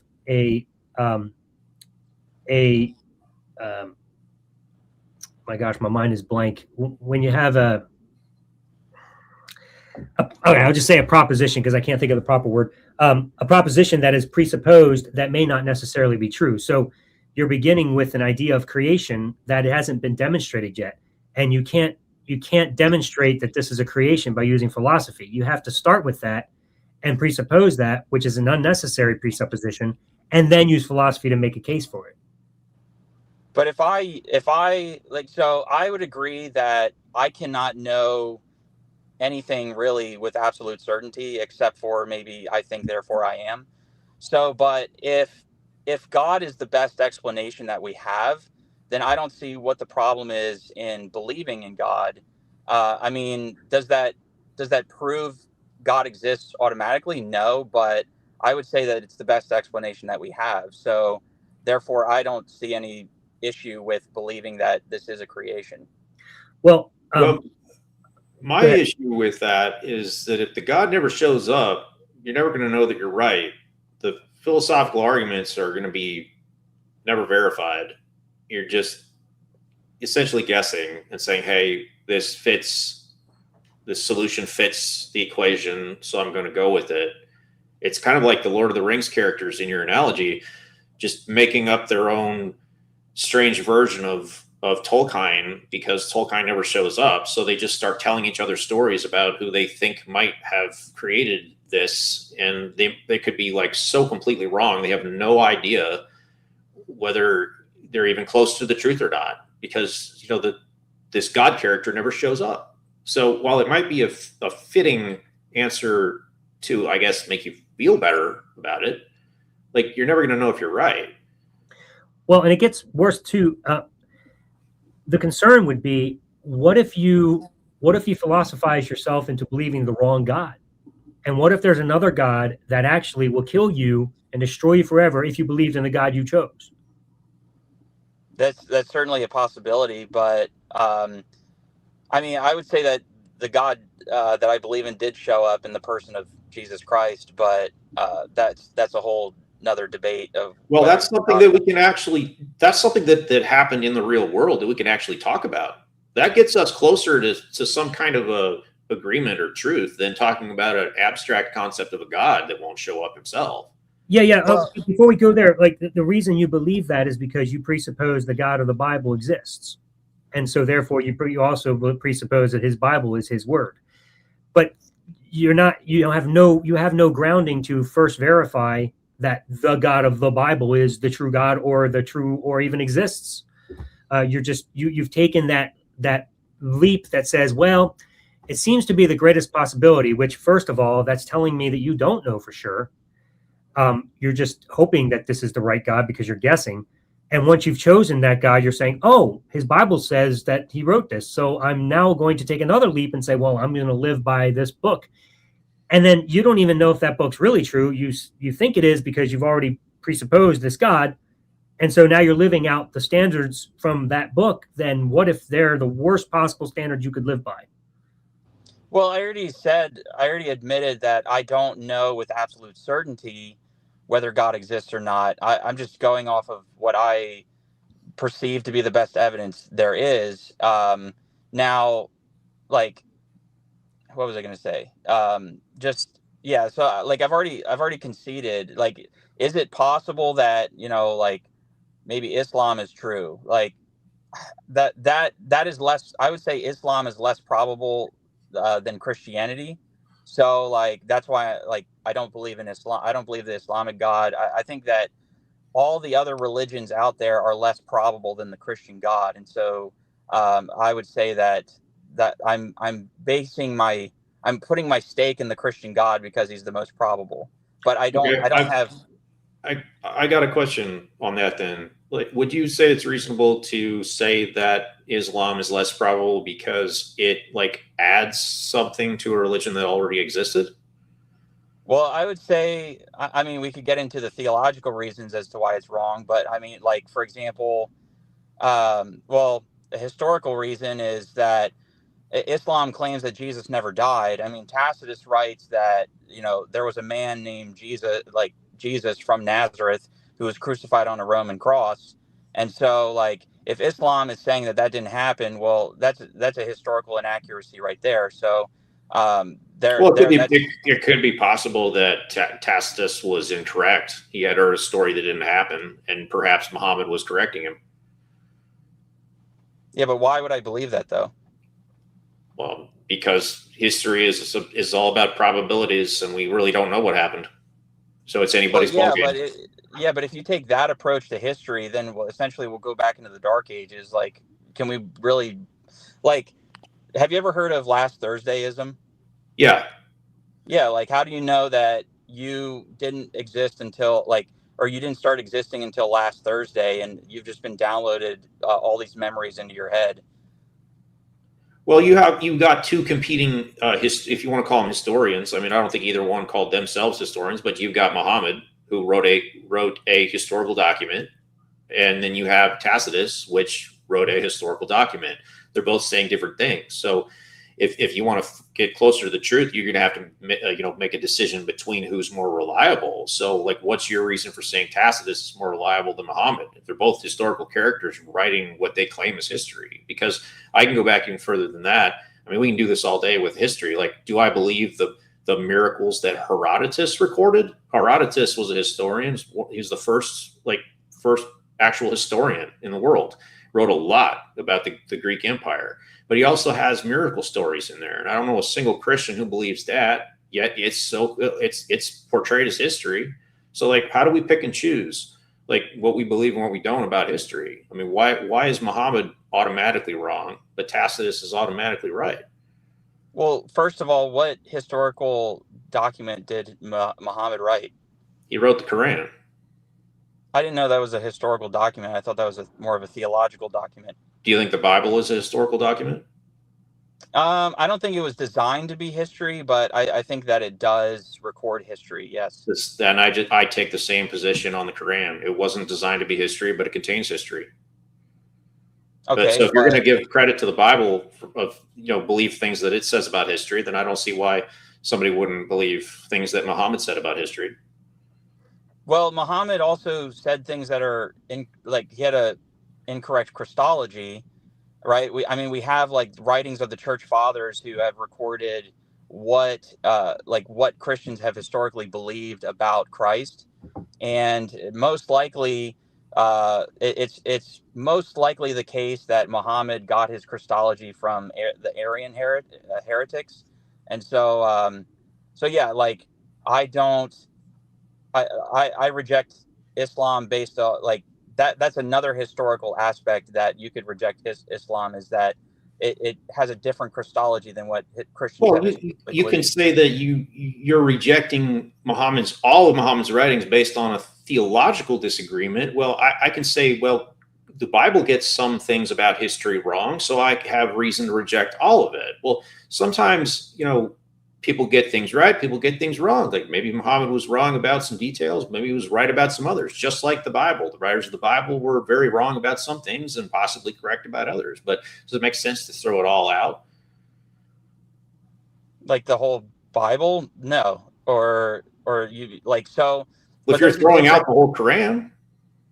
Well, yeah, but there's a difference between throwing something out for theological reasons compared to historical reasons. So like I admit that the Bible has some pretty gross historical inaccuracies, like in the book of Daniel, but I mostly am appealing to the theological reasons, right? So again, we have the writings of the church fathers that say Jesus is X, and then Muhammad is claiming that Jesus is Y. So therefore, like, why should I believe Muhammad, who was 500 years after Christ, and after the early church fathers, who there was a consensus as to who Jesus was, and then now all of a sudden they're saying something different about Jesus. Like, why should I believe this something else? That's a fair point. I'll give you that. I just don't necessarily think that Muhammad is wrong about the history just because he's wrong about the theology. I think if you want to be consistent, you'll at least, because he's not just competing with the church fathers, he's competing with Tacitus. And Tacitus isn't writing it necessarily as if it's a fact. He's writing it as a report of what he heard. So it's not a primary source. It's secondhand, at least. So I don't like automatically believe Tacitus or believe what he claimed happened to actually have happened. Just like I don't believe Herodotus when he talks about miracle stories. Yeah. But do you not believe him because you already presuppose a naturalistic worldview? Well, I didn't say I don't believe him. I'm just saying that I don't automatically believe him just because he heard a story. Sure. No, I agree with that. So if somebody claimed that they floated in the air, right, I'm not just going to automatically believe them. Even if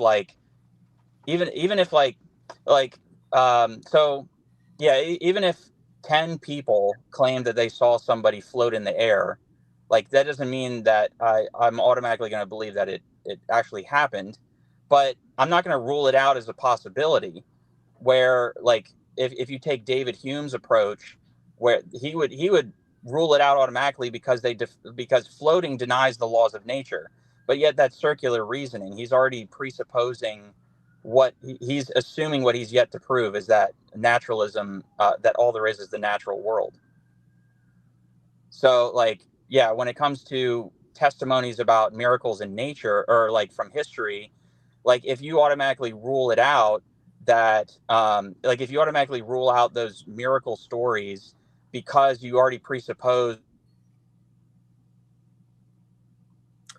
Well, I think we lost him again.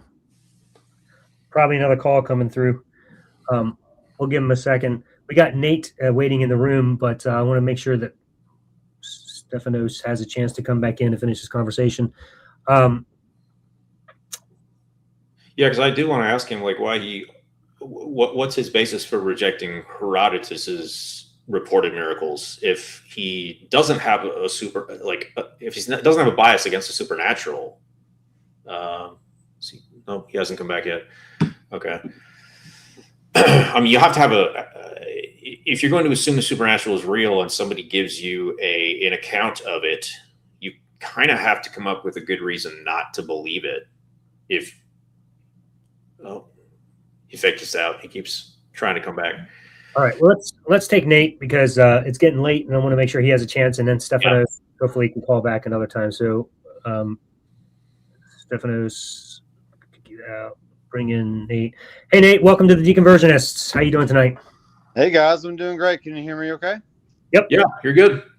Okay, excellent. So, probably if you were to talk to me about 2 years ago, I would have been a fundamental Christian, believed in the Trinity and all the stuff. And then, I'm not really sure of the topic of what this call is supposed to be, but whatever you want to talk about. I guess we're going wherever, yeah. Okay. So I had a son that died about 10 years ago, or about 11 years ago at this point. And that got me on all kinds of, through grief and all the stuff that happens when you lose a loved one. But essentially, I came across some Seventh-day Adventist teachings that taught basically about life after death, how your body returns to the dust. Then you're waiting for this resurrection when Jesus comes back, kind of thing. So that kind of got me on my journey of just questioning. And I had always seen like little phrases in the Bible that just didn't add up and or were not preached on adequately to have answers. And so that led me away from like the Trinity, for example. Like I don't believe in the Trinity. I started following this Unitarian type thing where I was still a Christian, but I believed in, Jesus wasn't God, but he was just, like kind of like Moses, to where God worked through Jesus to do the miracles and do all the things that he did. And then one day this jerk in Facebook, he was like talking about the end times. I think we were talking about the end times. And he had basically mentioned like, okay, 1 Corinthians 15 and Thessalonians 4, are they the same event or are they different events? So that's good. So that got me onto preterism. And so I studied preterism for probably 6 months or so, and came across Israel only kind of, teachings. And now I'm basically a year removed from that whole study, that transition out of basic Christianity into, I don't know what the crap to believe anymore. Well, Nate, I just want to say, I took a similar journey as you did through full preterism. Yeah. So we're in the same ballpark there. And when I got out of that, I at first didn't know what to believe either. Yeah. Well, I think my answer to the few previous callers that you've had is, I mean, you can question if there's a God or not, but if you really take the Bible for what it's actually teaching, and that you weren't a part of the audience relevance in the first place, then you're going to have to go outside the Bible to prove a God, because if you just take it from the Bible, it's just circular reasoning. It's like, well, yeah, of course there's a God because the Bible says there is. Well, who wrote the Bible? Well, God wrote the Bible. Well, where did God come from? It's like, well, the Bible tells me so. It's like, Right. come on. I mean, you can't use that argument just to Right. prove there's something, you know. No, you're absolutely right. Yeah, you can't get anywhere past, people are writing this book claiming they have a message from God. You can't demonstrate that it is a message from God. If you just take them at their word, obviously it is. But like, what do you do? So you have to leave the Bible behind at some point. Like the way I found my way out, I mean, it was pretty simple process, even though it was very difficult, very long and painful. But the first thing that I did when I first decided to start questioning it is I just went to Google and I typed in arguments for and against the existence of God. And I read through the Wikipedia articles on the different arguments for and against. And for me, and of course, none of those were biblically based. It was all, philosophical or scientific arguments outside the Bible. But for me, only one side had compelling arguments, and it was the side that was against the existence of God. And that bothered me enough that I had to go back and reanalyze the source material, because I wasn't yet not a Christian. And so when I got into critical scholarship of the Bible itself, and once the Bible falls apart, you're done. If you can't believe the Bible anymore, what are you going to do? And so I just defaulted to atheism until I could find some kind of truth, and I never have.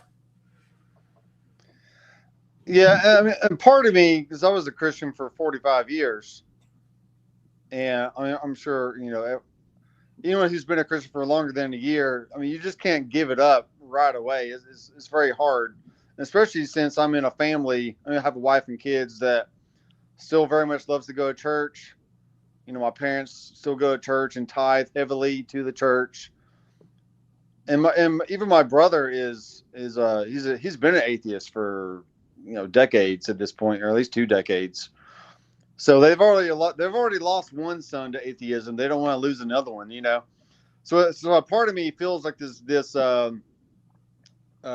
not really grief. It's just this disappointment of I don't want to let people down, but I also can't see myself in the Bible anymore. So it's it's a tough spot to be in. And I'm sure many others have gone through this before, so it's not just me, obviously. But that's kind of where I'm at this point. Is my wife thinks I'm crazy. It's like, oh, so you're saying you don't believe Adam and Eve? It's like, no, I don't. I see it more of a covenantal language, versus a literal Adam and Eve being the first humans ever to exist, kind of deal. But she's still very much a Baptist, the full Trinitarian rapture theory, when you die, you go to heaven, all the stuff. So it's, but I've also studied. So she didn't even journey to preterism with you. That must have been hard in itself. Holy crap. Well, as always, I'm the jerk that likes to keep things to myself. And we just never talked about it. But at the same time, I can't expect her to now hear these new ideas that I have and just immediately just have her jump ship, because it took me almost 2 years to come to the conclusion that I'm at now. And she's just now hearing about it, So yeah, I mean, I'm always the jerk in the relationship, I guess. But you're in a really, really tough spot, and I do not envy you, because I think every one of us, myself and Ellen, who have been Christians and now are not Christians, have had to go through what you might have to go through, and we don't want to do it again because it sucked. And the problem is that religion and faith And these things that people believe, these are abstract concepts that should not affect our actual physical lives, but the people around us force it to affect our lives. Like, this will break up relationships. It will cause divorces. You will lose all of your friends. Like, they allow it to become an identity issue and cut you off and ghost you and kick you to the side. And they shouldn't. I don't know why they do. I didn't cut off any of my relationships when I stopped being a Christian, but every one that I had failed because of me leaving the faith. And so this is one of those rare times, well, maybe not rare, because we see it happen with politics, where an abstract concept will destroy your life, or leaving an abstract concept will destroy your life. So, like, I'm glad I'm not you, and I feel for you, man. Yeah, and the interesting thing is, one thing I would encourage you to remember, and you probably already know this, but I'm just going to say it because it really helped me. You leaving is not what's causing those disruptions in relationships or the tension you might feel that could happen in your marriage. It's because you were indoctrinated to begin with. The religion itself is what's creating this problem. So don't look at yourself and think that you're the troublemaker or you're the problem. You're not. You're the one who escaped and actually sees reality for what it is. And they're still trapped in it because they've been brainwashed just like you were, but you managed to escape. But they're still stuck in that matrix. And it's really hard for them to comprehend what it's like outside that matrix. But you're not the reason for the problem. It's because of the indoctrination that was already there. Does that make sense? Oh yeah, totally. And even, a decade ago, I was big into the Calvinist Arminian debate, and she really just didn't want to. I mean, she kind of saw the Calvinist side a little bit, but we just never got really deep into it. And now that I know what I know about the Bible, is like, it has nothing to do with Calvinism or Arminianism. If you follow the Israel only kind of thought process of like, this is all about Israel and their failings, their wrath, their judgment, their new heavens and new earth, which is not an actual heaven and earth. It's just a new status, essentially. Right. Not the best word for it, but it's just like they had their own system. Then they moved into a new system that didn't need the temple anymore. God didn't dwell in temples made with hands. He dwelled in the believer. It's a new system that has no benefits whatsoever, that we can't verify, see, touch, or anything. It's just, we're just told we have them, and we're supposed to take them on faith. It's like, what? What did we get? Nothing. That I kind of tell myself now is like, well, as the story goes, like, this is what the story says it is. No, actually, if it actually lines up with reality, that's a totally another can of worms. But just like you can read the Bible as a story, you can read Harry Potter, you can read Lord of the Rings, there's just any other Star Wars. There's Star Wars geeks that can tell you the beginning and the end and the exact order of how all the characters play into each other and all the stuff. Is like, yeah, you can do that about the Bible too. God raised up a man out of the land of Mesopotamia called Adam. He started a temple system. He failed. Noah came along. He failed. Abraham came along. Then we had Israel, who joined the covenant with God on Mount Sinai. And through this cycle of blessings and cursings, that's how God dealt with him through this covenant. And that's just the story. That's just how it is. And the New Testament story, I mean, it's classic. It's classic God literature. God becomes a man to show that he can conquer death even as a man. Like, it's a power story. It shows you how strong he is. Like, it's not what the story has been led. We've been led to think. It's total mythology. Yeah, well, I wouldn't even go that far. Well, that's definitely the modern Christian viewpoint. I would just say, God raised up a man just like he raised up Adam. He raised up Jesus to be the ruler of this new kingdom. And it's the kingdom that would not end because Jesus would not be dethroned. Right. You said you left. You didn't believe the Trinity anymore, so you didn't hold to Jesus being God. Right. Exactly. Yeah. Gotcha. I see that.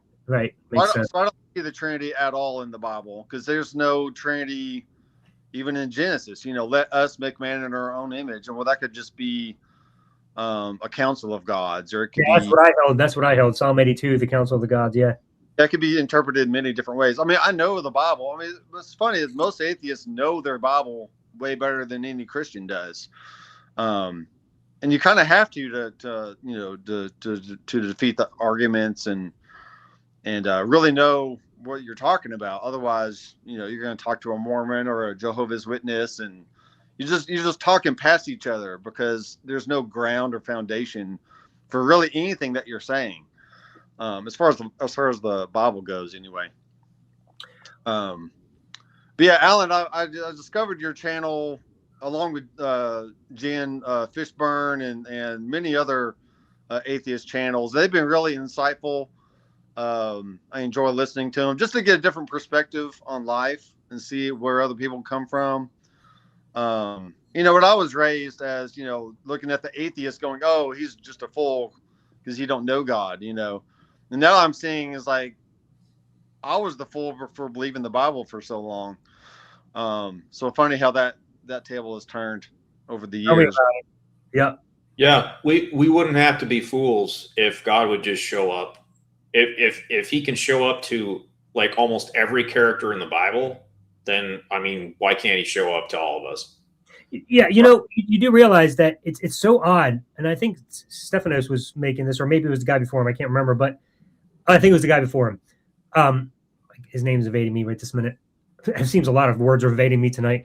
Anyway, it seems it's interesting that when you look at the biblical narrative, why is it that every single person that got to experience and witness Jesus alive after his resurrection got to use empirical evidence to come to the conclusion that he was real and that he rose from the dead? But ever since the Bible, we just have to take it on faith, and we're considered like immoral or ungodly or lower, like not being willing to accept evidence because it's all over the place. But we just have to take it on faith. And you're like, I mean, why did they get to like touch Jesus and see Jesus and experience him? Like, can he just show up to me? I'll believe too. Like, I don't get it. I have to take it on the word of testimony and testimony that's 2,000 years old. And then, you got the witnesses, and they all got the witnesses, 500 of them, supposedly, even though we don't have a single name from the list, couldn't contact them even if they were alive. Yeah. Well, we've got very complicated theology that tries to rationalize why miracles don't happen today or why God won't show up. And, when I was a Baptist, I used to think that, the atheists were just being, just stupid when they would make cracks like, oh, miracles stopped happening after the camera was invented. And then they resumed after they invented Photoshop. And I'm like, that's brain dead. But then, after I leave Christianity, I'm like, you know what? That very basic, very simple, stupid sounding atheist argument is probably right on the money. Miracles stop after the Bible is finished being written, and now we have to make up these complicated theological reasons why Jesus won't show himself or why God won't come back or whatever. It's ridiculous. If it's good enough, like through all of recorded history up until 30 AD.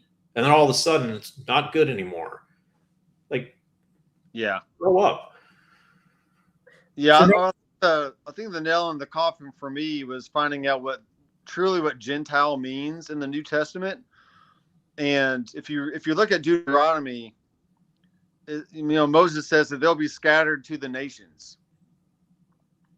And then a part of them did come back during the time of Ezra, which is like what the Valley of Dry Bones and Ezekiel and Jeremiah are all talking about. But that's the cycle that they were in. Like, they would come back and then they would fail again. And then if you look at the New Testament, Paul is going back out to the nations to bring in those lost tribes that didn't come back yet. And that's what you're saved by grace through faith. They had a grace period that they had time to come back in. But whoever didn't come in at that point, the wrath came on upon the rest of them. So once I found out that, like, I'm not the Gentile that Paul is talking about, then it just all went away. The Bible's not about me, so I don't have to worry about it. The Jesus rising from the dead wasn't for me to believe. It was for the first century people to believe, as the story goes. Whether it actually happened or not, I mean, we don't know. But I've been watching a lot of the other scholars say, yeah, Jesus existed, but not in the way that the Bible portrays. Or some say he just never existed. Some say half of the letters of Paul were like forgeries. So it's just the whole tower is just crumbling down once you see yourself not in the Bible anymore. And then you got the historical scholars of Robin Faith Welsh and tons of other people out there. I can't remember their names, but people doing historical archaeology and seeing where the Bible really came from and who are these people that were mentioned in the Bible. Did they exist? Did not exist? What really is that happening? And that's kind of, even some others say that you can look at the astrology, zodiac signs, and how like Mark follows the signs exactly and all the stuff, which I really hadn't got into myself, but it is one extra argument to just show that like the Bible's not about me, and it was even based on other Greek mythology. So what are you going to do with that? Yeah, I was taught in Bible college that the stars tell the story of the history of the world, including Jesus coming and the resurrection and all that. And they had materials, like some books written about it that they had us read. It was a long time ago, so I'm kind of fuzzy on it, but I do remember that the stars tell the story. And the irony is that I go outside at night and look at the stars, and all I see are stars. If this was actually a message that God had written in the heavens, like I'd be able to make something out, but I can't. I can't even make Orion into Orion. Trying as hard as I can with like the 3 dots for his belt and his sword. I'm like, okay, sort of. But and you want me to get like the entire history of the world and the gospel out of the sky? Like this is pretty delusional stuff. So yeah, you mentioned Jesus in astrology. Like, come on. Yeah, it's a whole nother area I haven't really dived into. I've just been hearing other people talk about it, so it makes me interested in looking at it more. Right. But it would have to be obvious though that to anyone, or it's not a message from God, because why would God hide these messages in these things like astrology or constellations if regular people like you and me can't just see it? Yeah, I totally understand. Hey guys, I got a music club here starting very soon, but I appreciate before you take off, I just want to let you know, I have a new book that's going to be published soon. It's called Unravelation: How Those of Faith Find Freedom. It's designed specifically for people like your wife to help them unravel slowly in a fun way and in a gentle way to take them and unravel their faith. If you're interested in reading that for free before it goes to publication, send me an email or private message me. And if you find it something you think would help your wife, I would love to offer it to her to read as well, because I'd like to see it make a difference in your life, because that's why I designed it, for people in your situation exactly. Yeah, so I get it.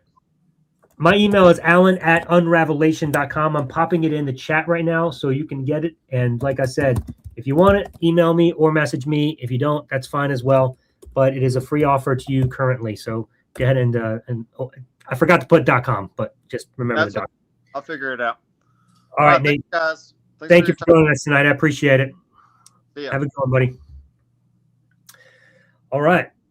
Well, I think that about wraps it up. Elliot, would you like to kind of give a summary of the night? I thought we had some great calls tonight. I really like the callers that interact and let you talk instead of talking over you the whole time. Yeah, we want high quality callers that want to have a good faith conversation, because I honestly, even though it looks like I want to fight and argue, I honestly don't. No. Like Ellen has, dragged me into this against my will. And I don't like being on camera and fighting with people. I'm a writer. So if you come on, like, don't come with a script. Just come with a conversation. Right. And I don't want to make it personal. I just want to talk about like our experiences, why we believe the things we believe, and what we think is good evidence. Like I'm not here to say you're not a true Christian. I'm not here to listen to you tell me I wasn't ever a true Christian. Like, that's what we want, is good conversation. That's why we're here. Yep. So if you're that kind of person, then call in and let's have a good chat.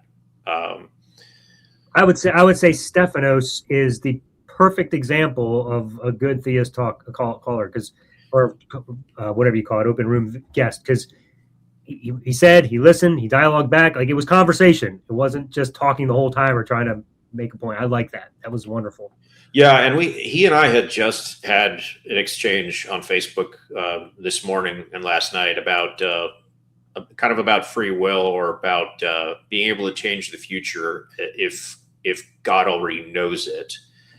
And we go back and forth a few times and had a good conversation, but I wasn't able to respond to the last comment he made. So I'm glad that he came on, even though we didn't get into that specific conversation. Perhaps next week we can pick that up where we left off. Absolutely. Alec, we appreciate you jumping in, but we are out of time for tonight. We've been on for a couple hours, so but we want to invite you to come back next week. Please do. Please join us. Our brains are just fried and not sure. Well, I don't know about Elliot, but I'm a little fried. No, definitely. I'd be much of a conversationalist at this point, being able to. I didn't sleep last night, so this is a challenge already. But I do want you to come back, because I do appreciate you popping in, and we do want to hear from you, and as always with our guests. But we got to get you all to start coming in earlier, man. People wait too long in the show, and then the show ends. So please come back next week, because next week our show is What Problems in Christianity Did Your Unique Version Fix? We'd love to hear from you, and we can go anywhere, as we always do. But that's the main topic. And then don't forget, this Sunday, Water into Wine, not Wind, although Wind's funny too, but Water into Wine is just cheap magic with Jim and SR. It's going to be a great show. So that's that. I don't know why that just popped up, but I'm back. All right. Anyway, were you going to say something else, Elliot? I think I cut you off. No, that's about it. And everybody remember, Ellen has 3 debates coming up. Well, they're all tomorrow. What's that? Yeah, it's with the same person, but it's just right. 3 in a row. You've got one tomorrow at 6:00 Eastern. Yep. And then you've got another follow-up on Sunday night, and then another one to round it off on Tuesday. So if you follow Ellen on the Unraveler, tune in for those 3 nights.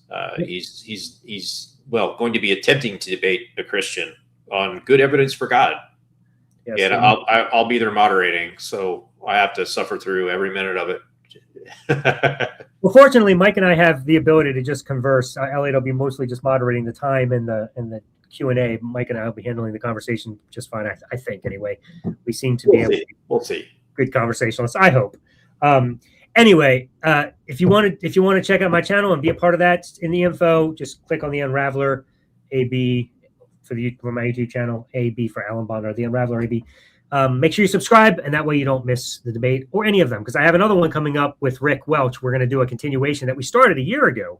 We're finally picking that back up again, and I finally get to respond to him, because he made some really great points and stuff that I wanted to talk about, and then life just hit, and we had to postpone it for a very long time. So anyway, going to be a good week. So everybody, thank you so much for joining us, and remember, everybody has their own version of Christianity. We're here to unravel your conversion. See you next week.